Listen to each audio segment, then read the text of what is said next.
करना है, अफवाह फैलाना है, भ्रम फैलाना है, तथ्य के विपरीत बात करना है, तो इस तरह की बातें करते हैं।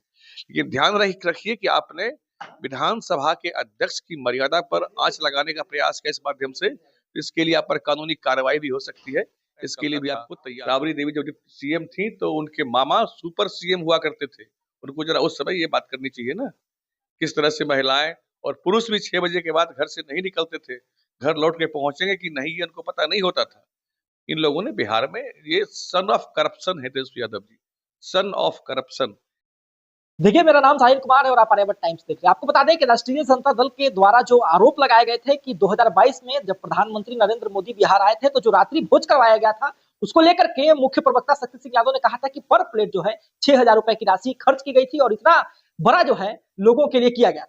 यह उसको लेकर के भारतीय जनता पार्टी के प्रदेश प्रवक्ता जी हाँ नीरज कुमार ने बाकायदा इस बात पर बयान भी दिया और कहा है कि हम साक्ष्य के साथ जो है इस चीज को प्रस्तुत करें। जरा क्या कुछ कह रहे हैं पहले आपको। राष्ट्रीय जनता दल के जो मुख्य प्रवक्ता है शक्ति सिंह यादव, ये मोदी को जब आए थे उसको लेकर के जो उन्होंने आरोप लगाया है उसको क्या कहिएगा। कि शक्ति सिंह यादव के पास कोई तथ्य नहीं रहता, कोई जानकारी नहीं रहती। दरअसल उनके नेता भी नौवीं फेल हैं, तो गणित उनका क्या होगा समझने योग्य है। मैं पुख्ता प्रमाण के साथ दिखा रहा हूँ, महालेखाकार कार्यालय का ये कागज है, दस्तावेज है। इसमें दिखाया गया है कि 9,87,289 रुपए का भुगतान किया गया और ये 1791 व्यक्तियों की भोजन की आपूर्ति हेतु था, यानी कि 551 रुपये 25 पैसे प्रति प्लेट की दर से भुगतान हुआ। इसमें कि जीएसटी भी शामिल है, इसमें करीब 18-19 हजार रुपये जीएसटी का भी शामिल है। तो ये अभी तक का विधानसभा में करवाए गए भोजन में सबसे सस्ता भोजन कराया गया।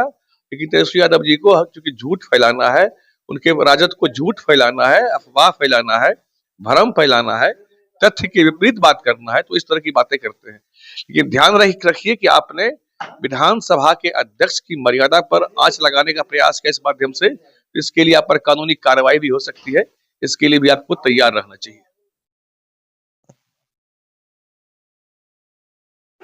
बकायदा देखा जाए तो उन्होंने एक और भी आरोप लगाया था कि किस प्रकार की एनडीए में सुशासन की बात की जाती है, जहां पे मोकामा में प्रकार से बताया जाता है प्रशासन द्वारा फायरिंग हुई, गोली कांड हुआ, उसको लेकर देखिए, सुशासन का इससे बेहतरीन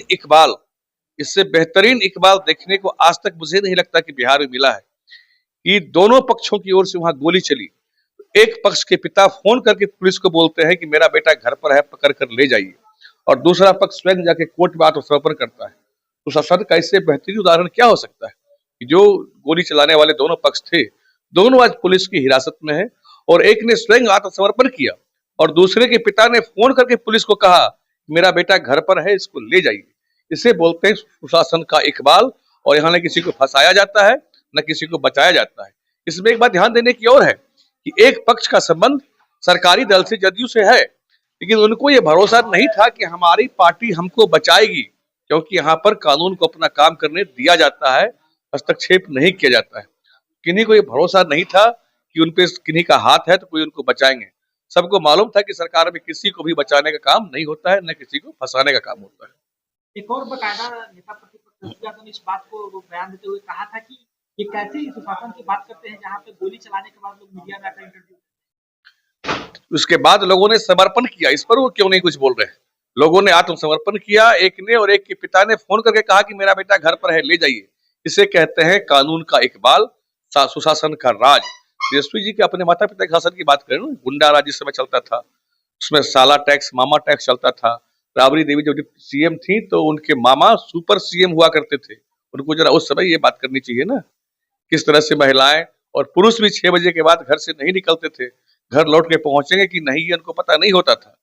इन लोगों ने बिहार में, ये सन ऑफ करप्शन है Tejashwi Yadav ji, son of corruption. इन्होंने बिहार में अपराध को जन्म दिया, भ्रष्टाचार को जन्म दिया, सब इन्हीं का परिवार को तो क्या कराया है कि बिहार को इन्होंने इतना पीछे धकेला है।